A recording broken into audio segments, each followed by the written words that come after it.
अच्छा जी, अब question number 4 है एक्सरसाइज 1.6 का। देखिए यहाँ पर मैंने एक फिगर बनाई हुई है। ये फिगर क्वेश्चन का पार्ट नहीं है, मैंने आपको सिर्फ समझाने के लिए यहाँ पर बनाई हुई है। अब हम इसकी डिस्क्रिप्शन पढ़ते हैं कि the third angle of an isosceles triangle. ये एक आइसोसेलेस ट्रायंगल है। आइसोसेलेस ट्रायंगल कौन सी होती है?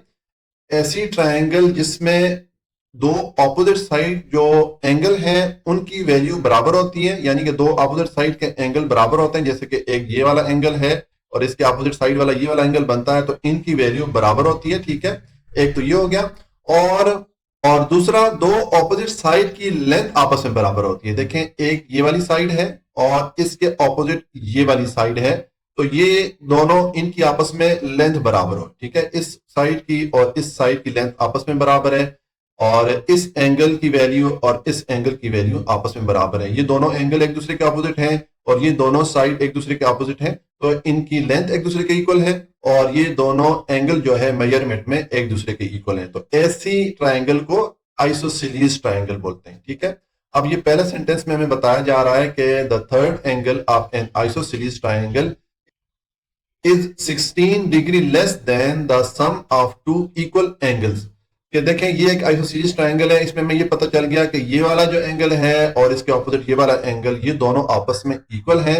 अब ये जो थर्ड एंगल है, ये थर्ड एंगल की वैल्यू हमें क्या बताई जा रही है इस पहले सेंटेंस में, कि अगर हम ये जो दो इक्वल एंगल्स हैं इनको आपस में सम करें और इनका जो टोटल आए उसमें से हम 16 को माइनस करें, तो हमारे पास इस थर्ड एंगल की वैल्यू आ जाएगी। ठीक है, तो हमने क्या करना है, find the three angles of the triangle. हमने ये जो आइसोसेलेस ट्रायंगल है इसके तीनों एंगल की वैल्यू फाइंड करनी है, क्योंकि हमें किसी भी एंगल की वैल्यू नहीं दी गई है, लेकिन हमें कुछ कंडीशंस बता दी गई हैं, कुछ शराइत बता दी गई हैं। उन कंडीशंस को यूज करते हुए हम इन तीनों एंगल की वैल्यू फाइंड कर लेंगे। ठीक है, तो हम उसके लिए क्या करेंगे, ये जो हमें मुख्तलिफ कंडीशन बताई गई हैं इस डिस्क्रिप्शन में, इनको यूज करते हुए दो लीनियर इक्वेशन बनाएंगे, दो लीनियर इक्वेशन कंस्ट्रक्ट करेंगे। जब हमारे पास दो इक्वेशन आ जाएंगी तो उनको पहले हम मैट्रिक्स इन्वर्जन मेथड से सॉल्व करेंगे और फिर हम उनको क्रैमर रूल से सॉल्व करेंगे इस आइसोसेलेस ट्रायंगल की तीनों एंगल की वैल्यू फाइंड करने के लिए। तो चलिए हम अब इस क्वेश्चन को सॉल्व करते हैं। अच्छा जी, अब हम क्वेश्चन नंबर 4 को सॉल्व करते हैं। पहले हम इसको सॉल्व करते हैं मैट्रिक्स इन्वर्जन मेथड से। तो मैंने लिखा है by matrix inversion method. Inversion को मैंने शॉर्ट करके लिखा है। अब देखें, इस मेथड से सॉल्व करने के लिए हमें क्या करना पड़ेगा। सबसे पहले क्वेश्चन की डिस्क्रिप्शन को यूज़ करते हुए, क्वेश्चन की डिस्क्रिप्शन में हमें जो कंडीशन दी गई हैं उनको यूज़ करते हुए दो लीनियर इक्वेशन कंस्ट्रक्ट करेंगे। दो लीनियर इक्वेशन हम बनाएंगे। जब हमारे पास दो इक्वेशन आ जाएंगी, दो लीनियर इक्वेशन आ जाएंगी, तो हम फिर मैट्रिक्स इन्वर्जन मेथड से उनको सॉल्व करेंगे। और जिस तरह के हमें क्वेश्चन में कहा गया है कि हमें जो आइसोसेलेस ट्रायंगल दी गई है उसके तीनों एंगल की वैल्यूज हम फाइंड करेंगे। ठीक है, तो देखें, जिस तरह के मैंने क्वेश्चन के डिस्क्रिप्शन में एक्सप्लेन किया कि आइसोसेलेस ट्रायंगल कौन सी होती है। ऐसी ट्रायंगल या ऐसी मुसल्लस जिसकी दो ऑपोजिट साइड की जो लेंथ है वो इक्वल हो और इसी तरह उसके दो ऑपोजिट साइड की जो एंगल है वो भी आपस में इक्वल हो, उनकी वैल्यू भी आपस में इक्वल हो। तो जिस तरह फॉर एग्जांपल ये हमारे पास एक ट्रायंगल है। ठीक है, इसकी ये दो ऑपोजिट साइड हैं, इनकी लेंथ आपस में इक्वल है। ठीक है, ये इक्वल का साइन होता है। ठीक है, ये दो जो साइड है ये आपस में इक्वल है। इसी तरह ये जो दो ऑपोजिट एंगल है ये भी मेजरमेंट में एक दूसरे के इक्वल है। ठीक है, तो इस तरह की जो ट्रायंगल होती है वो आइसोसेलेस ट्रायंगल कहलाती है। तो अब देखें, इस ट्रायंगल को यूज करते हुए हम लीनियर इक्वेशन कंस्ट्रक्ट करेंगे। ठीक है, तो देखें, हम फर्ज करते हैं कि ये जो एंगल है ये x के इक्वल है, इसको हम x के इक्वल रख लेते हैं। अब चूंकि ये ऑपोजिट एंगल आपस में इक्वल हैं जिस तरह के आइसोसेलेस ट्रायंगल में होता है, तो इसका मतलब है कि इसकी जो ऑपोजिट एंगल है इसको भी हम x के इक्वल रख सकते हैं, क्योंकि ये दोनों आपस में इक्वल हैं, इनकी मेजरमेंट इक्वल है। और ये जो थर्ड एंगल है इसको हम y के इक्वल रख लेते हैं। ठीक है, हमने इनको x और y के इक्वल क्यों रखा, क्योंकि हमने अभी यहाँ पर दो लीनियर इक्वेशन कंस्ट्रक्ट करनी है। ठीक है, तो ये जो दो इक्वल एंगल हैं इनको मैंने x के इक्वल रख दिया और इस थर्ड एंगल को मैंने y के इक्वल रख दिया।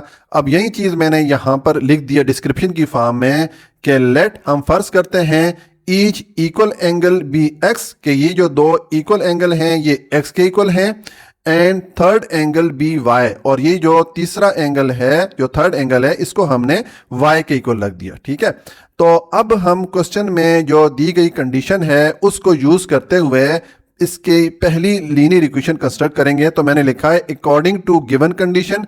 अब क्वेश्चन में जो पहली कंडीशन है वो क्या दी गई है, जिस तरह के मैंने आपको क्वेश्चन के डिस्क्रिप्शन के टाइम बताया, उसमें जो पहली कंडीशन है, अगर आप पहला सेंटेंस पढ़ेंगे तो उसके मुताबिक जो थर्ड एंगल है आइसोसीलिस ट्राइंगल का, यानी कि ये y, तो मैं लिखूंगा y इज इक्वल टू, ये थर्ड एंगल 16 डिग्री लेस है इन दो इक्वल एंगल के सम के। तो इन दोनों इक्वल एंगल का सम क्या है, ये हो जाएगा x प्लस x, इनका सम, और इनके सम से ये जो थर्ड एंगल है ये कितना लेस है, 16 डिग्री लेस है। ये हमें बताया गया तो यहां पर मैं पुट कर लूंगा -16, चूंकि लेस बताया गया तो मैं माइनस कर रहा हूं, यानी कि ये जो दो इक्वल एंगल है इनके सम से 16 डिग्री लेस करेंगे तो ये इक्वल आएगा इस थर्ड एंगल के। ये हमें जो क्वेश्चन की डिस्क्रिप्शन अगर आप पढ़ेंगे तो पहले सेंटेंस में हमें बताया गया है। अब ये हमने एक इक्वेशन बना ली है। अब इस इक्वेशन को हम सॉल्व करेंगे और हम जो पहली लीनियर इक्वेशन हमारे पास आ जाएगी, तो देखें ये आ जाएगा y इज इक्वल टू, ये x प्लस x 2x हो जाएगा और -16 हो गया। ठीक है, अब हम ये वेरिएबल्स को एक तरफ रख लेते हैं, ठीक है, और इस कांस्टेंट वैल्यू को इक्वेशन की दूसरी तरफ रख लेंगे। तो इस 2x को मैं इस इक्वेशन की इस साइड पर लेके आऊंगा। तो देखें ये जो 2x है इसके साथ कोई साइन नहीं लिखा हुआ, तो हम जानते हैं कि जब किसी टर्म के साथ साइन नहीं लिखा होता हो तो उसके साथ प्लस का साइन होता है, यानी कि ये 2x प्लस है तो दूसरी तरफ आके इक्वेशन के ये माइनस हो जाएगा, तो ये आ जाएगा -2x। ठीक है, और ये जो y है इसके साथ प्लस का साइन है, जब भी किसी टर्म के साथ साइन नहीं लिखा होता वहां पर प्लस का साइन होता है, तो यहां पर मैं लिख लूंगा प्लस y। ठीक है, तो ये मैंने वेरिएबल वाली टर्म्स को इक्वेशन की एक तरफ रख लिया इनको, और इक्वेशन की दूसरी तरफ हम ये जो कांस्टेंट वैल्यू आ रही है यानी कि -16 इसको रख देंगे। ठीक है, तो ये हमारी जो पहली लीनियर इक्वेशन है वो हमने बना ली। इसको मैं नंबर 1 कर देता हूं। ये हमारी पहली लीनियर इक्वेशन बन गई। हमने जो क्वेश्चन के डिस्क्रिप्शन में पहली कंडीशन में बताई गई थी उसको यूज करते हुए पहली लीनियर इक्वेशन बना ली। अब हमें दूसरी लीनियर इक्वेशन बनानी है। तो देखें, अब उसके लिए हमें क्वेश्चन में कंडीशन तो नहीं बताई गई है, लेकिन हम एक रूल जानते हैं, हम पिछली छोटी क्लासेस में पढ़ के आए हैं कि कोई भी ट्राइंगल अगर हो उसकी जो इंटरनल एंगल्स होते हैं उनका सम, उनको अगर आप सम करें तो वो 180 डिग्री के इक्वल आते हैं। ठीक है, इसका मतलब है हम इन तीनों एंगल को अगर हम सम करें तो हमें क्या वैल्यू मिलेगी, 180 डिग्री मिलेगी। तो मैं लिखूंगा ये पहले वाला एंगल x, उसके बाद प्लस ये दूसरे वाला एंगल, ठीक है, और प्लस उसके बाद ये तीसरे वाला एंगल। ये मैंने तीनों एंगल को सम किया, तो इनको जब आप सम करेंगे तो हमें क्या वैल्यू मिलेगी, हमें 180 डिग्री की वैल्यू मिलेगी। ठीक है, यानी कि किसी भी ट्रायंगल की जो इंटरनल एंगल होते हैं, ठीक है, उनको अगर आप सम करेंगे तो आपको 180 डिग्री की वैल्यू मिलेगी। ठीक है, ये हम छोटी क्लासेस में पढ़ के आए हैं, ये एक जनरल रूल है। ठीक है, तो अब हम ये जो इक्वेशन हमने बना ली है इसको हम रीअरेंज करते हैं, इसको सॉल्व करते हैं, तो हमारे पास दूसरी लीनियर इक्वेशन भी आ जाएगी। तो देखें ये x प्लस x ये आ जाएगा 2x, और प्लस ये आ जाएगा y इज इक्वल टू, ये आ गया 180। तो ये हमारे पास दूसरी लीनियर इक्वेशन भी बन गई। तो इसको मैं नंबर 2 कर लेता हूँ। तो अब देखें ये जो हमारा क्वेश्चन है ये सेम जिस तरह के इस एक्सरसाइज का जो क्वेश्चन नंबर 1 था उस तरह बन गया है। हमारे पास दो लीनियर इक्वेशन आ गई हैं, इनको अब हम पहले सॉल्व कर लेंगे मैट्रिक्स इन्वर्जन मेथड से, उसके बाद हम इनको सॉल्व कर लेंगे क्रैमर रूल से। तो पहले हम चूंकि मैट्रिक्स इन्वर्जन मेथड से सॉल्व करते हैं, तो मैट्रिक्स इन्वर्जन मेथड से सॉल्व करने के लिए हमें क्या करना पड़ता है, हमें सबसे पहले ये जो दो लीनियर इक्वेशन दी जाती हैं इनके हमें मैट्रिक्स बनाने पड़ते हैं। ठीक है, तो मैं लिखूंगा कि वी नो दैट, ठीक है, वी नो दैट। तो अब हम ये जो दो लीनियर इक्वेशन है इनके हम 3 मैट्रिसेस बनाएंगे, इनको हम 3 मैट्रिसेस में कन्वर्ट करेंगे जिस तरह के हम क्वेश्चन नंबर 1 में सॉल्व करते आए हैं। तो देखें सबसे पहला मैट्रिक्स हम बनाएंगे कोफिशिएंट मैट्रिक्स। अब कोफिशिएंट मैट्रिक्स कौन सा होता है, ऐसा मैट्रिक्स जिसमें कि कोफिशिएंट वैल्यूज होती है। कोफिशिएंट वैल्यूज कौन सी होती है, अगर आप ये दोनों लीनियर इक्वेशन देखें तो ये जो वेरिएबल x और y के साथ जो वैल्यूज आ रही होती हैं ये कोफिशिएंट वैल्यूज कहलाती हैं। ये मैंने आपको पिछले क्वेश्चन में बताया हुआ है। तो देखें ये पहली आप इक्वेशन पे आ जाएं तो यहाँ पर कोफिशिएंट की वैल्यू ये x के साथ क्या है, -2 है, तो ये एक कोफिशिएंट की वैल्यू मैं लिख लेता हूँ। उसके बाद ये y के साथ कोई वैल्यू नहीं लिखी हुई, तो हम जानते हैं वेरिएबल के साथ जब कोई वैल्यू नहीं लिखी हुई होती तो उसका मतलब है कि उसके साथ कोफिशिएंट की वैल्यू 1 होती है, तो ये आ जाएगा 1। ठीक है, ये हमने पहली जो लीनियर इक्वेशन है उसमें कोएफिशिएंट की वैल्यू लिख दी। अब दूसरी वाली इक्वेशन पे आ जाए, यहाँ पर देखें इस वेरिएबल x के साथ वैल्यू आ रही है 2, तो ये लिख दें, और वेरिएबल y के साथ वैल्यू आ रही है 1, कोएफिशिएंट की तो मैं 1 लिख लूँगा। ठीक है, तो ये हमने कोएफिशिएंट मैट्रिक्स लिख दिया। अब दूसरा हमने मैट्रिक्स बनाना होता है वेरिएबल्स का, तो इन दोनों लीनियर इक्वेशन में जो वेरिएबल्स हैं वो x और y हैं, तो मैं x और y का एक मैट्रिक्स बना लूँगा और उसके बाद इक्वल का साइन आएगा। अब जो तीसरा मैट्रिक्स है उसमें हम ये जो लीनियर इक्वेशन की इस साइड पे वैल्यूज़ आ रही है जो कोई कांस्टेंट वैल्यूज़ कहलाती हैं, इनका हम मैट्रिक्स बना लेंगे। तो ये आ जाएगा -16 और ये दूसरी इक्वेशन में है हमारे पास 180। ठीक है, तो ये हमने इन दोनों लीनियर इक्वेशन को मैट्रिक्स की फॉर्म में कन्वर्ट कर दिया, मैट्रिक्स की फॉर्म में इनको लिख दिया। अब नेक्स्ट हमें मैट्रिक्स इन्वर्जन मेथड में क्या करना होता है कि ये जो हमारे पास 3 मैट्रिक्स आ जाते हैं इनको हमने नाम देने होते हैं। ठीक है, सेम जिस तरह हमने क्वेश्चन नंबर 1 सॉल्व किया था, तो मैं लिखूंगा लेट, हम फर्ज करते हैं कि ये जो कोएफिशिएंट मैट्रिक्स है इसको मैं ए की को रख लेता हूं, तो मैं लिखूंगा a इज इक्वल टू -2 1 2 1। ठीक है, और ये जो वेरिएबल वाला मैट्रिक्स है इसको मैं x के को रख लेता हूं। ठीक है, तो ये आ जाएगा x और y। ये अगर आपको क्वेश्चन नंबर 1 आता हो तो बस इसके बाद सारा उसी तरह सारे स्टेप्स हम रिपीट कर रहे हैं। ठीक हो गया, और ये जो कांस्टेंट वाला मैट्रिक्स है इसको मैं b के इक्वल रख लेता हूं, तो ये आ जाएगा b इज इक्वल टू -16 और 180। ये हमने इन तीनों मैट्रिसेस को नाम दे दी, यानी कि इनको हमने मुख्तलिफ वेरिएबल्स के इक्वल रख दिया। ठीक है, अब हम ये जो हमारे पास इक्वेशन है यहाँ पर मैट्रिसेस की जगह हम ये वेरिएबल्स पुट कर लेते हैं। ठीक है, तो मैं यहाँ पर सॉल्व करता हूँ।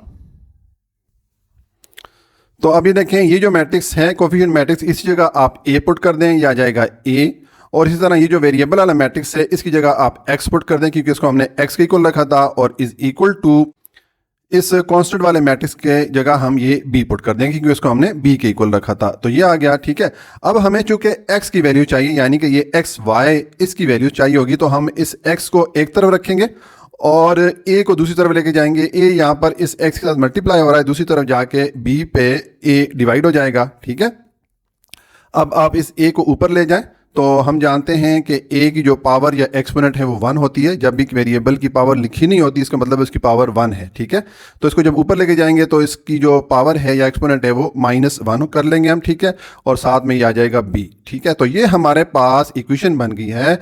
अब इस इक्वेशन को सॉल्व करते हुए हम x यानी कि ये जो x y है इनकी वैल्यूज फाइंड करेंगे। दूसरे अल्फाज में हमारे पास ये जो आइसोसेलेस ट्राइंगल है उसकी एंगल की वैल्यूज आ जाएंगी क्योंकि उसकी एंगल्स को हमने x और y के इक्वल रखा था। ठीक है, तो अब देखें ये जो इक्वेशन है इसमें हमें 2 मैट्रिक्स चाहिए, एक हमें b मैट्रिक्स चाहिए, ये तो हमारे पास ऑलरेडी यहाँ पर है, और एक हमें a इनवर्स मैट्रिक्स चाहिए। ये दोनों मैट्रिक्स यहाँ पर हम पुट करेंगे तो हम इस x या ये जो x y वेरिएबल्स हैं इनकी वैल्यू फाइंड कर सकते हैं।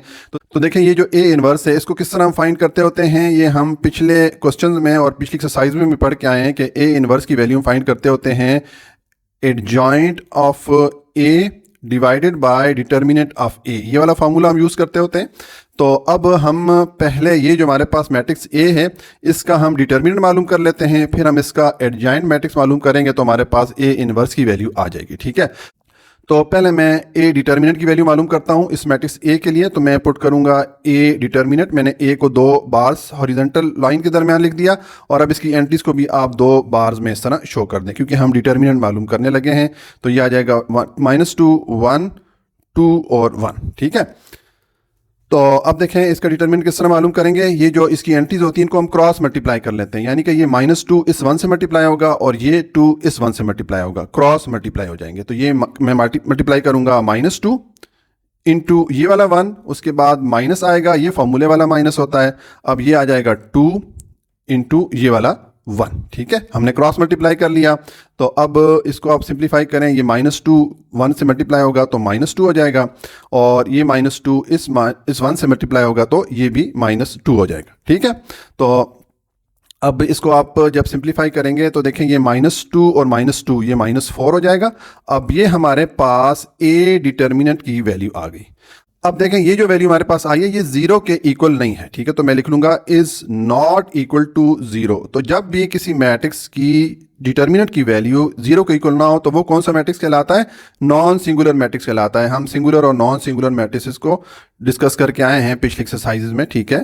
तो नॉन सिंगुलर या जिसको उर्दू में गैर नादिर कालब बोलते हैं, कौन सा मैट्रिक्स होता है जिसके डिटर्मिनेंट की वैल्यू जीरो के इक्वल ना हो। और जब मैट्रिक्स नॉन सिंगुलर होता है तो तब ही उसका सॉल्यूशन पॉसिबल होता है। अगर ये मैट्रिक्स सिंगुलर होता, ठीक है, यानी कि इसके जो डिटर्मिनेंट की वैल्यू अगर जीरो आ जाती तो फिर हम इस क्वेश्चन को आगे सॉल्व नहीं कर पाते, उसका सॉल्यूशन पॉसिबल नहीं होता। उसकी वजह यह है कि देखें अगर ये डिटर्मिनेंट की वैल्यू जीरो आ जाती तो हमें इस फार्मूले में यहाँ पर ए डिटर्मिनेंट की जगह जीरो पुट करना होता, ठीक है। तो जीरो से आप कोई भी वैल्यू डिवाइड करें तो वो अनडिफाइंड वैल्यू आती है, यानी कि उसका कोई सोल्यूशन पॉसिबल नहीं होता। लेकिन चूंकि यहाँ पर हमारे पास नॉन सिंगुलर मैट्रिक्स आया है तो इसको हम आगे फर्दर सॉल्व कर सकते हैं। अब ये हमारे पास ए डिटर्मिनेंट की वैल्यू तो आ गई इस फार्मूला के लिए। अब मैं एडजॉइंट ऑफ ए लिखूंगा। ये भी हम पिछले एक्सरसाइज में डिस्कस करके आए हैं। एडजॉइंट ऑफ ए किस तरह मालूम करते होते हैं? ये मैट्रिक्स ए है, इसका अगर मैं एडजॉइंट मैट्रिक्स लिखना चाहूँ तो किस तरह लिखूंगा? इसकी जो डायगोनल एंट्रीज होती हैं, यानी कि ये जो दो एंट्रीज होती हैं इस डायरेक्शन में, इनको आप एक दूसरे के साथ रिप्लेस कर दें, इनकी पोजीशन एक दूसरे के साथ चेंज कर दें। ये 1 आ जाएगा यहाँ पर और ये -2 आ जाएगा यहाँ पर। एक ये काम करते होते हैं। दूसरा, ये जो दो ये वाली एंट्रीज होती हैं जो नॉन डायगोनल एंट्रीज भी कहलाती हैं, इनके आप साइन चेंज कर दें। तो यहाँ पर आप -1 कर दें, इसको भी -2 कर दें, ठीक है। तो ये आ जाएगा -1 और -2। ये हमने दो काम कर लिए। एक हमने डायगोनल एंट्रीज को एक दूसरे के साथ रिप्लेस कर दिया और नॉन डायगोनल एंट्रीज की हमने साइन चेंज कर दिया, ठीक है। तो ये हमारे पास एडजॉइंट ए भी आ गया। अब हमारे पास डिटर्मिनेंट और एडजॉइंट ए दोनों वैल्यूज आ गई तो हम ए इनवर्स में इस ये जो फॉर्मूला है इसमें हम पुट करेंगे। ये आ जाएगा A inverse is equal to adjoint A divided by determinant of A, ठीक है। तो आप यहाँ पर वैल्यूज पुट कर दें। अब एडजॉइंट ए की हमारे पास वैल्यू क्या है? ये है 1 -1 -2 ठीक है। और डिवाइडेड बाय डिटर्मिनेंट ऑफ ए हमारे पास क्या वैल्यू आई थी? -4 है, तो इसको आप डिवाइड कर लें -4 से, ठीक है। ये हमारे पास ए इनवर्स की वैल्यू आ गई है, ठीक है। अब ये ए इनवर्स की वैल्यू आप इस इक्वेशन में पुट करें यहाँ पर और इस मैट्रिक्स बी के साथ मल्टीप्लाई करेंगे तो हमारे पास ये x यानी कि ये जो वेरिएबल x y है इनकी वैल्यूज आ जाएंगी। तो मैं लिखूंगा एज वी नो दैट, अब चूंकि हमें फार्मूला मालूम है, ये फार्मूला में पुट करूंगा। ये है x is equal to A inverse into B, ठीक है। यहां पर आप वैल्यूज पुट कर दें। ए इनवर्स की वैल्यू हमारे पास ये आई है तो ये आप पुट कर दें 1 -1 -2 ठीक है, और डिवाइडेड बाय -4 और इनटू बी की जगह आप ये वाला मैट्रिक्स पुट कर दें। ये आ जाएगा -16 और 180, ठीक है। तो अब हम इसको सिंप्लीफाई करेंगे। ये जो पहले ऊपर दो मैट्रिक्स हैं इनको आपस में मल्टीप्लाई करेंगे, ठीक है। तो ये जो फॉर्मूला है मैंने आपको समझाने के लिए लिखा हुआ था, इसको मैं क्लियर कर देता हूं। अब मैं यहां पर सॉल्व करता हूं। तो देखें अब हम इन दो मैट्रिक्स को आपस में मल्टीप्लाई करेंगे। तो उसके लिए हम ये जो पहला मैट्रिक्स है इसकी जो पहली रो है इसको हम इस दूसरे मैट्रिक्स के इस कॉलम के साथ मल्टीप्लाई करेंगे। फिर हम ये दूसरी रो को इस कॉलम के साथ, दूसरे वाले मैट्रिक्स के कॉलम के साथ मल्टीप्लाई करेंगे, ठीक है। तो पहले देखें हम ये पहली वाली रो को मल्टीप्लाई करते हैं। तो इसकी पहली एंट्री को इस कॉलम की पहली एंट्री के साथ और इस रो की दूसरी एंट्री को इस कॉलम की दूसरी एंट्री के साथ मल्टीप्लाई करेंगे।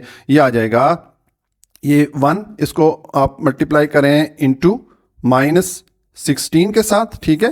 मैंने ये पहली एंट्री को पहली एंट्री से मल्टीप्लाई कर लिया और अब ये दूसरी एंट्री को आप दूसरी एंट्री से मल्टीप्लाई करें तो यहाँ पर आ जाएगा प्लस का साइन। अब दूसरी एंट्री क्या है? ये है -1, इसको आप मल्टीप्लाई करें कॉलम की दूसरी एंट्री 180 के साथ, ठीक है, हो गया। उसके बाद आप इस दूसरी रो पे आ जाएं। यहाँ पर इसकी पहली एंट्री क्या है? -2 है, तो -2 को आप मल्टीप्लाई कर लें इस कॉलम की पहली एंट्री -16 के साथ, ठीक है, और उसके बाद प्लस का साइन आएगा। अब इस रो की दूसरी एंट्री -2 को आप मल्टीप्लाई कर लें इस कॉलम की दूसरी एंट्री 180 के साथ। तो ये हमने इसकी मल्टीप्लिकेशन भी कंप्लीट कर ली। और डिवाइडेड बाय क्या आ जाएगा? डिवाइडेड बाय ये वाला -4 आ गया, ठीक है। तो अब आप इसको सिंप्लीफाई कर दें। ये देखें 1 -16 से मल्टीप्लाई होगा तो -16 हो जाएगा। और इसी तरह ये -1 180 से मल्टीप्लाई होगा तो ये -180 हो जाएगा। और इसी तरह ये -2 -16 से मल्टीप्लाई होगा तो माइनस माइनस मल्टीप्लाई होकर प्लस हो जाएगा, 2 16 से मल्टीप्लाई होगा तो 32 हो गया। और ये -2 180 से मल्टीप्लाई होगा तो ये माइनस और यहाँ पर 180 के साथ साइन नहीं लिखा हुआ तो इसका मतलब है कि वो प्लस का साइन है, तो प्लस माइनस मल्टीप्लाई होकर माइनस हो जाएगा। तो -2 180 से मल्टीप्लाई होगा तो ये -360 हो जाएगा। ठीक है, -360 इस प्लस से मल्टीप्लाई होगा तो -360 ही आ जाएगा, तो ये आ जाएगा -360। ठीक है, और डिवाइडेड बाय ये वाला -4 आ गया।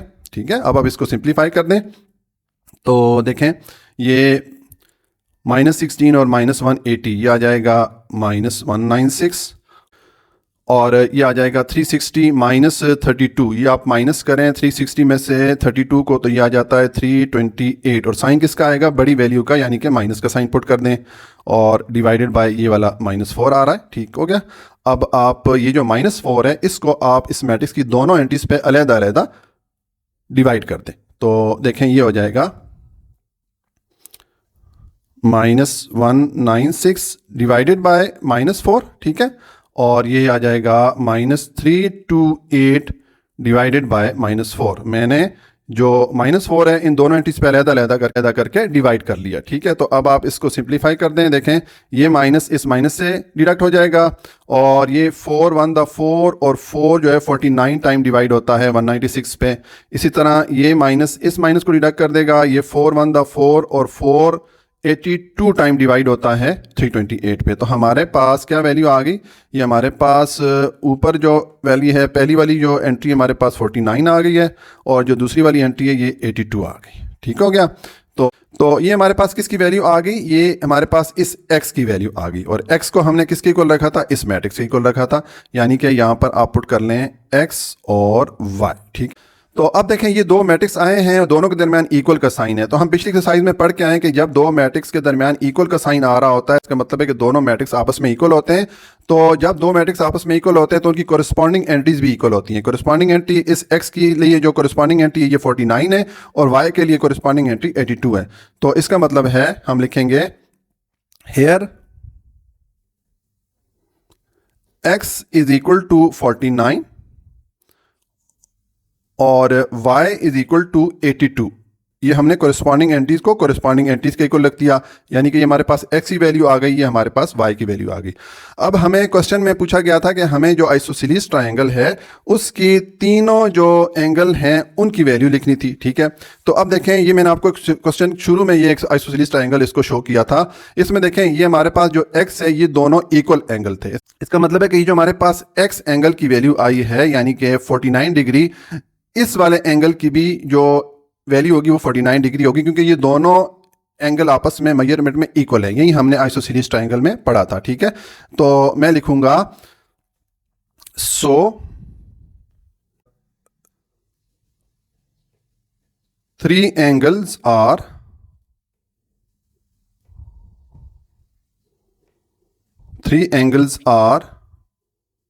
ठीक है, कौन कौन सी हो गई। अब अगर मैं इसको सामने रखूं, देखिए ये इस एक एंगल की वैल्यू हमारे पास आई है 49 x की, ये आ गई 49 डिग्री। उसके बाद ये दूसरा एंगल चूंकि इसके इक्वल है तो दूसरे एंगल की वैल्यू भी यही होगी 49 डिग्री। और जो तीसरा एंगल y है इसकी वैल्यू हमारे पास आई है 82 डिग्री। तो ये हमारे पास तीनों जो एंगल्स हैं उनकी वैल्यूज भी आ जाती हैं। तो इस तरह ये हमने इस क्वेश्चन को मैट्रिक्स इन्वर्जन मेथड से सॉल्व कर लिया। अब हम इसको सॉल्व करेंगे क्रैमर रूल से। अच्छा जी, अब हम क्वेश्चन नंबर 4 को सॉल्व करते हैं क्रैमर रूल को यूज़ करते हुए। ठीक है, तो देखें ये जो पार्ट है ये तो सेम जो मैट्रिक्स इन्वर्जन मेथड में हमने सॉल्व किया था बिल्कुल वही वाले स्टेप रिपीट होंगे। ये मैं वहाँ पर चूँकि एक्सप्लेन कर चुका हूँ, ये दो लीनियर इक्वेशन किस तरह बनती हैं वहाँ पर मैंने एक्सप्लेन कर दिया। अब यहाँ पर मैं इसको रिपीट नहीं करूँगा ताकि हमारी वीडियो बहुत ज़्यादा लंबी ना बने। अब हमारे पास ये दो लीनियर इक्वेशन आ गई हैं तो इनको हम सॉल्व करेंगे क्रैमर रूल को यूज़ करते हुए। तो देखें जिस तरह कि हमने क्वेश्चन नंबर 1 में सॉल्व किए थे क्वेश्चन कि क्रैमर रूल यूज़ करने के लिए हमें ये दो फार्मूलाज चाहिए होते हैं। ये मैंने आपको समझाने के लिए यहाँ पर लिखे हुए हैं, आपको जुबानी मालूम होने चाहिए। देखें ये जो दो फार्मूलाज हैं, यहाँ पर हमें ये वेरिएबल एक्स और वाई की वैल्यूज फाइंड करनी है। इनके लिए हमें तीन मैट्रिक्स की जरूरत पड़ती है। एक मैट्रिक्स ए चाहिए होता है जिसका हम डिटर्मिनेंट मालूम करेंगे और वो वैल्यू हम यहाँ पर पुट करेंगे, यहाँ पर पुट करेंगे।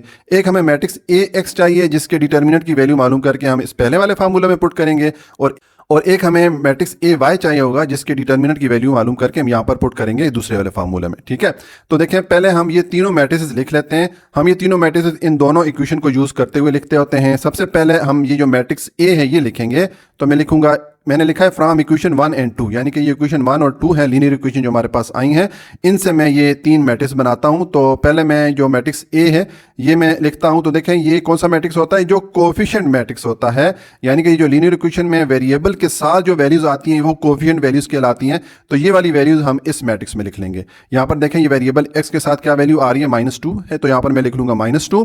उसके बाद ये वेरिएबल वाई के साथ कोई वैल्यू नहीं लिखी हुई, हम जानते हैं जब वेरिएबल के साथ कोई वैल्यू कोफिशिएंट की नहीं लिखी होती तो उसका मतलब है कि वहां पर वैल्यू 1 होती है, तो यहां पर आ जाएगा 1। ठीक है, उसके बाद ये दूसरी वाली इक्वेशन पे आ जाए, यहां पर वेरिएबल एक्स के साथ वैल्यू कोफिशिएंट की क्या है, 2 है, और ये y के साथ कोफिशिएंट की वैल्यू होगी 1। तो ये हमारा मैट्रिक्स ए हो गया।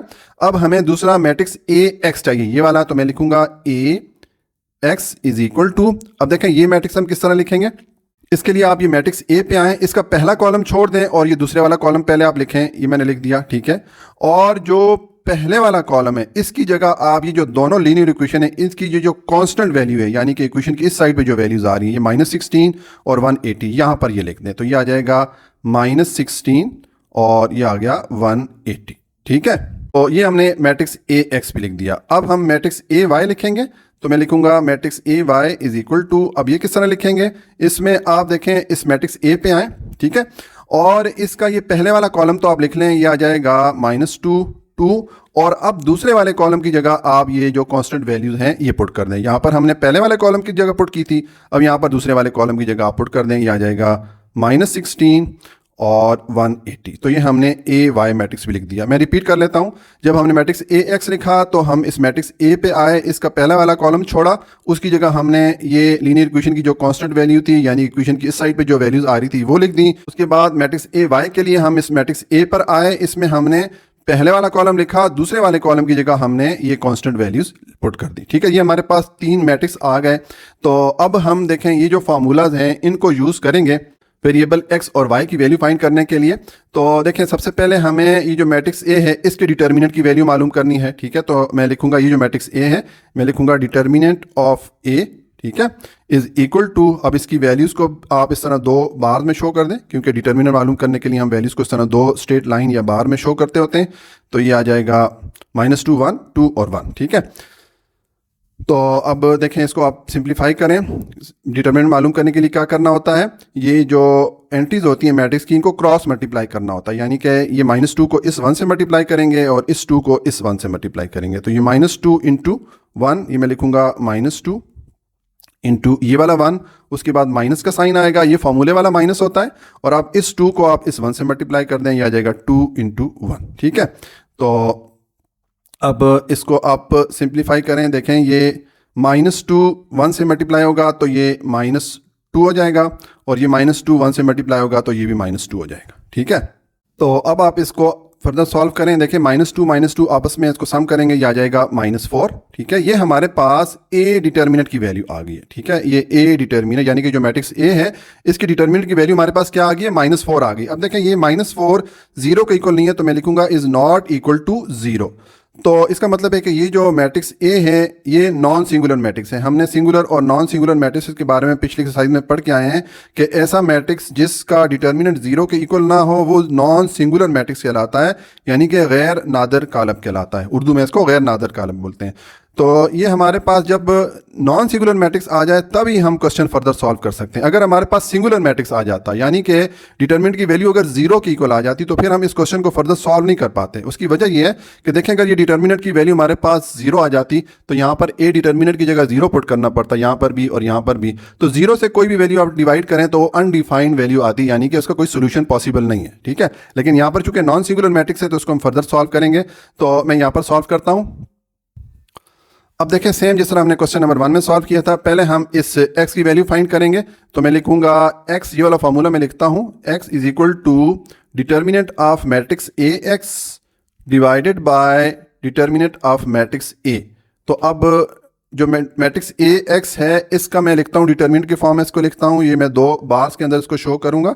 ये हमारे पास ए एक्स मैट्रिक्स है, इसको आप लिख दें, ये आ जाएगा -16, 1 और 180 और 1 और डिवाइडेड बाय डिटर्मिनेंट ऑफ ए की वैल्यू हमारे पास क्या आई है, -4 है, तो उसको आप डिवाइड कर दें -4 से। ठीक है, अब इसको आप सिंप्लीफाई करें तो देखिए आप डिटर्मिनेंट की वैल्यू मालूम करेंगे तो उसके लिए हम ये एंटीज को क्रॉस मल्टीप्लाई करेंगे, यानी कि इस -16 को 1 से मल्टीप्लाई करें, यह आ जाएगा -16 इंटू 1 और उसके बाद माइनस का साइन आएगा, ये फॉर्मूले वाला माइनस होता है। अब ये 180 को इस 1 से मल्टीप्लाई कर लें तो ये आ जाएगा 180 इंटू 1, ये हमने क्रॉस मल्टीप्लाई कर लिया, ये दो एंटी आपस में मल्टीप्लाई कर ली और ये दो एंटी आपस में मल्टीप्लाई कर ली। ठीक है, और डिवाइडेड बाय ये आ जाएगा -4। ठीक है, तो अब आप इसको सिंप्लीफाई कर दें, देखें ये -16 1 से मल्टीप्लाई होगा तो -16 आ जाएगा और उसके बाद ये -180 1 से मल्टीप्लाई होगा तो ये -180 हो जाएगा और डिवाइडेड बाय ये वाला -4 आ गया। अब इसको आप सिंप्लीफाई करें, -16 और -180 को आप सम करें तो ये -196 हो जाएगा और डिवाइडेड बाय -4 आएगा। अब इसको आप सिंप्लीफाई करें, देखें ये माइनस इस माइनस के साथ डिडक्ट हो जाएगा, ये 4 1 दा 4 और 4 जो है 49 टाइम डिवाइड होता है 196 पे, तो हमारे पास x की वैल्यू क्या आ गई, ये आ गई 49। ठीक है, अब इस y की वैल्यू मालूम करते हैं। ठीक है, तो मैं लिखूंगा y is equal to determinant of matrix A Y divided by determinant of matrix A. Same यही प्रोसेस हम रिपीट कर रहे हैं। अब यहाँ पर डिटर्मिनेंट ऑफ ए वाई की जगह आप ये वाला मैट्रिक्स पुट कर दें, इसका डिटर्मिनेंट हम मालूम करेंगे तो मैं दो बार्स के अंदर इसकी एंटीज को शो करूंगा, ये आ जाएगा -2 2 -16 और 180 और डिवाइडेड बाय डिटर्मिनेंट ऑफ ए, हमारे पास वैल्यू हम जानते हैं ये -4 है तो यहाँ पर आप पुट कर लें -4। अब आप इसका ये ऊपर जो मैट्रिक्स है इसका डिटर्मिनेंट मालूम करें तो सेम डिटर्मिनेंट का फॉर्मूला पुट करेंगे, यानी कि ये एंटीज हम क्रॉस मल्टीप्लाई कर लेंगे, -2 को 180 से मल्टीप्लाई करें, ये आ जाएगा -2 इंटू 180 और उसके बाद माइनस ये फॉर्मूले वाला माइनस होता है और ये 2 को -16 से मल्टीप्लाई कर दे, 2 इंटू -16 और डिवाइडेड बाय ये आ जाएगा -4। ठीक है, तो अब आप इसको सिंप्लीफाई कर दें, देखें ये -2 180 से मल्टीप्लाई होगा तो ये -360 हो जाएगा और इसी तरह ये -2 -16 से मल्टीप्लाई होगा तो माइनस मल्टीप्लाई होकर प्लस हो जाएंगे, 2 16 से मल्टीप्लाई होगा तो 32 हो जाएगा और डिवाइडेड बाय ये वाला आ गया -4। अब इसको आप सिंप्लीफाई करें, 360 में से 32 को माइनस करें तो 328 आएगा और साइन किसका आएगा, बड़ी वैल्यू का, यानी कि 360 के साथ माइनस का साइन है तो यहाँ पर हम माइनस का साइन पुट कर लेंगे, डिवाइडेड बाय -4। अब ये माइनस इस माइनस से डिडक्ट हो जाएगा, ये 4 1 दा 4 हो जाएगा और 482 टाइम डिवाइड होता है 328 पे, तो हमारे पास y की वैल्यू क्या आ गई, ये आ गई 82। ठीक है, ये हमारे पास x और y की वैल्यूज आ गई, तो मैं लिखूंगा हेयर हमारे पास x की वैल्यू आ गई है 49 और y की वैल्यू आ गई है 82। अब हमें जो क्वेश्चन में कहा गया है कि जो आइसोसीलिस ट्राइंगल है उसके तीनों एंगल की वैल्यू लिखनी थी। ठीक है, तो मैं लिखूंगा so the 3 angles are, 3 angles की वैल्यू क्या हो जाएंगी, देखें मैंने आपको मैट्रिक्स इन्वर्जन मेथड के टाइम भी बताया था, ये हमारी आइसोसीलिस ट्राइंगल थी जो कि मैंने आपको क्वेश्चन के शुरू में दिखाई थी। अब इसमें हमारे पास x की वैल्यू क्या है, 49 है, तो एक हमारे पास एंगल की वैल्यू आ गई 49 डिग्री। ठीक है, अब चूंकि ये दोनों एंगल आपस में इक्वल है, क्योंकि आइसोसीलिस ट्राइंगल में हम पढ़ के आए हैं कि 2 ऑपोजिट एंगल और 2 ऑपोजिट साइड इक्वल होती हैं, तो जब ये इस x की वैल्यू 49 है तो इसकी भी 49 होगी, यानी कि ये जो एंगल है इसका भी मैं लिख लूंगा कि इसकी वैल्यू भी 49 डिग्री है। ठीक है, और जो तीसरा एंगल y है इसकी वैल्यू हमारे पास आई है 82 डिग्री। तो ये हमने इस आइसोसीलिस ट्राइंगल की, ये जो हमारे पास ट्राइंगल है इसके तीनों एंगल की वैल्यूज हमने लिख दी और यही चीज़ हमने मालूम करनी थी। तो इस तरह ये हमने क्वेश्चन नंबर 4 को क्रैमर रूल से भी सॉल्व कर लिया, पहले हमने इसको सॉल्व किया था मैट्रिक्स इन्वर्जन मेथड से, तो ये हमारा क्वेश्चन नंबर 4 कंप्लीट हो जाता है।